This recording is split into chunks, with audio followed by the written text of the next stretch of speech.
Welcome to Equipped to Stand. I'm your host, Sheri Yates, and I'm so grateful you're here today. If you found yourself in a season that feels different than you expected, I want to begin by telling you something I hope you'll hold on to throughout our time together. You are not alone. Today's conversation is a very personal one because it's a season I'm walking through myself. So wherever you're listening from, grab your coffee, get comfortable, and let's have an honest conversation about change, loneliness, and the faithfulness of God in the middle of it all.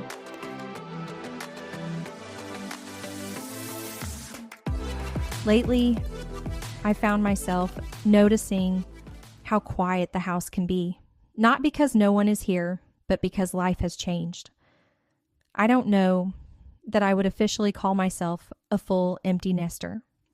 Like many families, our children have moved out, moved back, and moved forward again. We've had a few boomerang seasons over the years. But even with family coming and going, something is different. The rhythm of our home isn't what it used to be.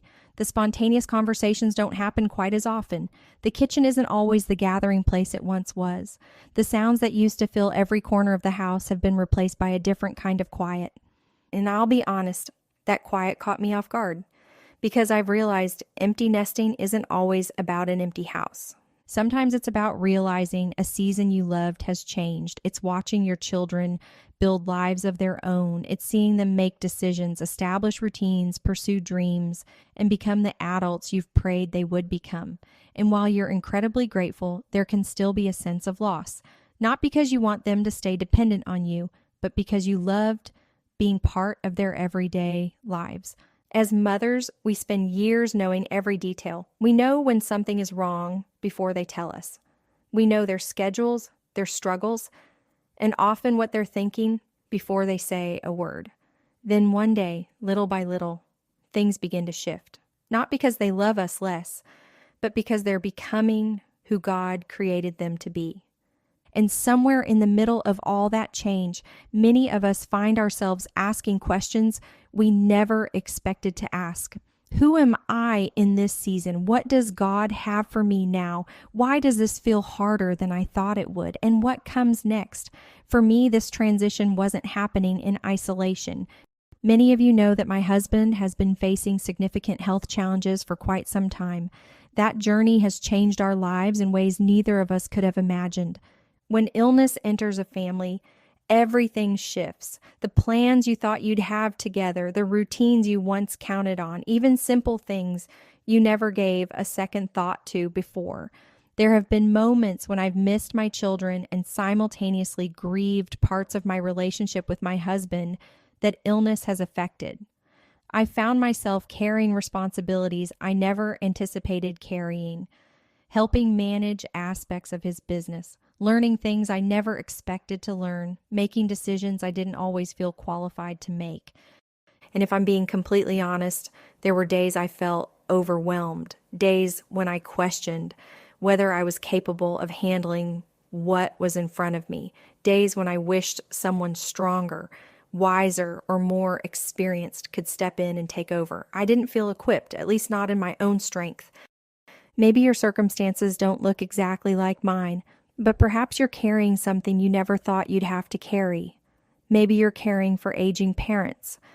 Maybe you're navigating a difficult marriage. Maybe you've retired and aren't quite sure who you are outside of your career. Maybe you're grieving a season that's ending while trying to embrace one that's beginning. Whatever your story looks like, I think many of us understand what it feels like to stand in unfamiliar territory and wonder what God is doing. One of the things I've had to wrestle with is identity. For so many years, my days revolved around raising children, caring for my family, and meeting the needs right in front of me. There was clarity in that. Purpose felt obvious. Then life began to change. The responsibilities didn't disappear, but they shifted. And with that shift came questions. Questions I think many women are afraid to admit they're asking. What do I enjoy? What has God placed in me that I haven't fully explored? What does this next chapter look like? I think one of the hardest parts of empty nesting is that we're celebrating and grieving at the same time. We're thrilled to see our children thriving. We're proud of who they're becoming. We're grateful for the lives they're building. But we also miss them. We miss the conversations. We miss the noise. We miss being needed in the same way. And friend, that's okay. Those feelings don't mean you're ungrateful. They don't mean you've lost faith. They simply mean you've loved deeply. The beautiful thing is that God isn't uncomfortable with any of those emotions. He's not asking us to pretend we're fine. He's not disappointed when we cry. He's not frustrated when we have questions. In fact, I believe He invites us to bring every part of it to Him. The loneliness, the uncertainty, the grief, the fear, the wondering, all of it. I've learned that purpose doesn't end when a season ends.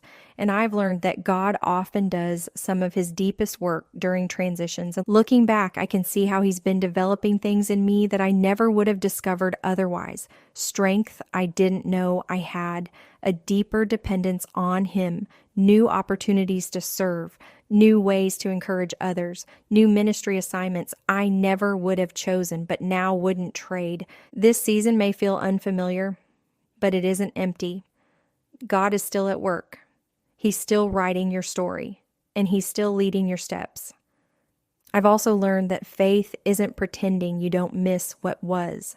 Faith isn't acting strong when you feel weak. Faith is bringing your honest heart to God and trusting Him with what comes next. It's believing that His plans for your life didn't stop when your children grew up. It's trusting that your value was never rooted in a single role. You are still God's daughter, called, gifted, needed, and there is still purpose ahead. Sometimes faith looks less like having all the answers and more like simply taking the next step. One prayer, one day, one act of obedience at a time.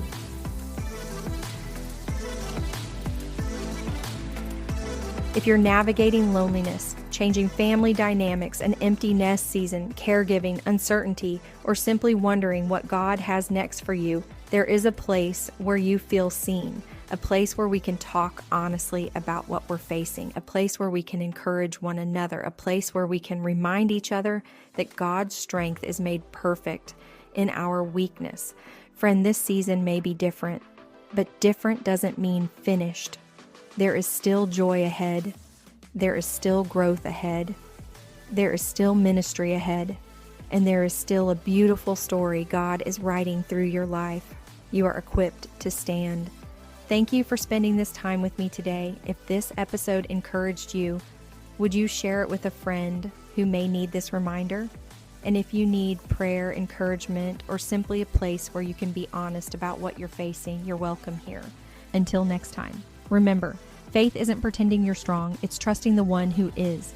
You are not alone. Let's walk together.